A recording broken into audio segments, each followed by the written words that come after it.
एक था बनिया। एक बार वह व्यापार के लिए प्रदेश जाने लगा। जाते जाते अपनी बहू को बुलाकर उसने कहा, बहू मतलब उसकी पत्नी, मैं प्रदेश जा रहा हूँ, तुम अच्छी तरह रहना, बच्चों को भी संभालना और अपनी सास का भी अपने बच्चों की तरह देखभाल करना। याद रखना, माँ से कोई काम मत करवाना। बहू ने बोला, ठीक है, मैं समझ गई, मैं आपकी बात समझ गई, मैं वैसे ही करूंगी जैसा आपने बोला है। आप आराम से जाइए और इधर की चिंता मत करिए। बहू ने बात ध्यान में रखी। बनिया तो चला गया। बहू ने दूसरे ही दिन माँ जी से कह दिया, माँ जी, आपके बेटे मुझसे कह गए हैं कि माँ को अपने बच्चों की तरह संभालना और उनको कोई काम मत करने देना। अब आप घर का कोई काम मत कीजिए, आप तो बस इन बच्चों के साथ खेलिए, खाइए और मौज करिए। माँ जी गहरे सोच में पड़ गई। फिर बोली, बहू ठीक है, अब मैं ऐसा ही करूंगी। कुछ दिन के बाद बहू ने अपनी बेटी के कान छिदवाए। उस समय बहू को अपने पति की वह बात याद आई कि माँ को बच्चों की तरह ही संभालना है। इसलिए बहू ने माँ जी के कान छिदवाने की बात सोची। उसने माँ जी से कहा, माँ जी, चलिए, आपके कान छिदवाने हैं। यह सुनकर माँ जी घबरा उठी। उन्होंने बहू से कहा, बहू, मुझे अपने कान नहीं छिदवाने, लोग क्या बोलेंगे, इस उम्र में मैं कान कान छिदवा रही हूँ। क्या अब मुझे अपने इस बुढ़ापे में कान छिदवाना चाहिए? बहू बोली, जी नहीं माँ जी, आपको तो यह करना ही होगा। मैं नहीं चाहती कि आपका बेटा मुझे कुछ कहे, इसलिए आपका मैं अच्छे से ख्याल रखूंगी, देखभाल करूंगी। मेरी दोनों आंखें बराबर है, जैसे लड़की है वैसे ही आप भी हैं। माँ जी मन ही मन समझ गई और सुनार के पास बैठकर उन्होंने अपने कान छिदवा लिए।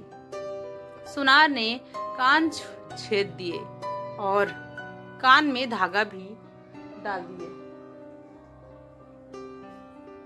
डाल दिया। बहू जिस तरह से रोज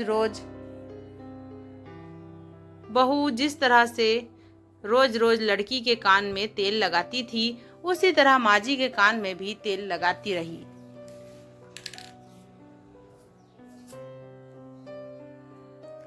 थोड़े दिन बाद बहू ने अपने बेटी के लिए बाली बनवाई तो उसने अपने पति की बात याद आई।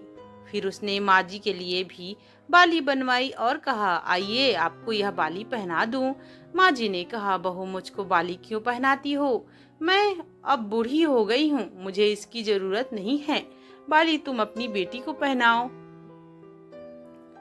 मुझको नहीं पहननी है। लेकिन बहू ने नहीं मानी, जबरदस्ती उसके कान माँ जी को बाली पहना ही दी। इसके पश्चाताप माँ जी छोटे बच्चों के साथ अपना मनोरंजन करती, घूमती फिरती रही और खेलती, इस तरह से मौज मस्ती करती। बहू ने एक बढ़िया दिन देखकर अपने बेटे को नाई से चोटी कर रखवा ली। फिर बहू को माँ जी की याद आ गई। माँ जी बच्चों के साथ खेल रही थी। उन्हें वहां से बुलवा लिया और कहा, माँ जी आइए, नाई के सामने बैठिए। आपके लड़के की तरह मुझे आपके सिर पर भी चोटी रखवानी है। जब गोविंद की चोटी रखवाई है तो आपके क्यों न रखवाऊं? इसलिए आप जल्द आइए। माँ जी ने बहू को बहुत समझाया पर बहू टस से मस ना हुई।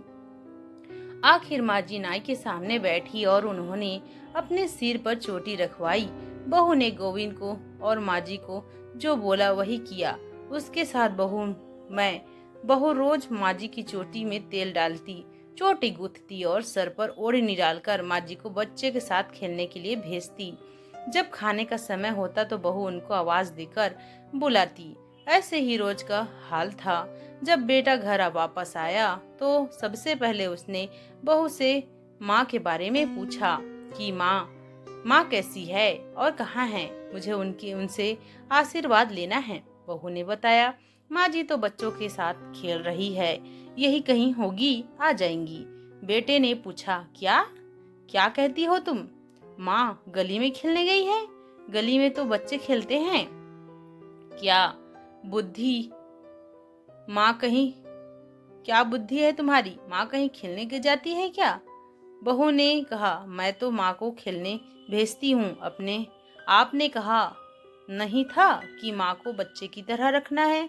मैंने तो लड़की की तरह ही माँ के भी कान छिदवाए हैं और कानों में बालियां भी पहनाई हैं। जब लड़के की चोटी रखवाई तो मैंने माँ की भी चोटी रखवा ली है।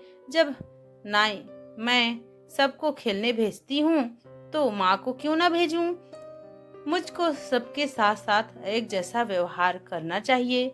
पति समझ गया कि इसकी मूर्ख स्त्री की अकल का दिवाला निकल गया है। बाद में पति के कहने पर बहू ने माँ को पुकारा। माँ जी गली में से खेलती खेलती आई और अपने बेटे को देखकर उसकी आंखों में आंसू छलछला आया।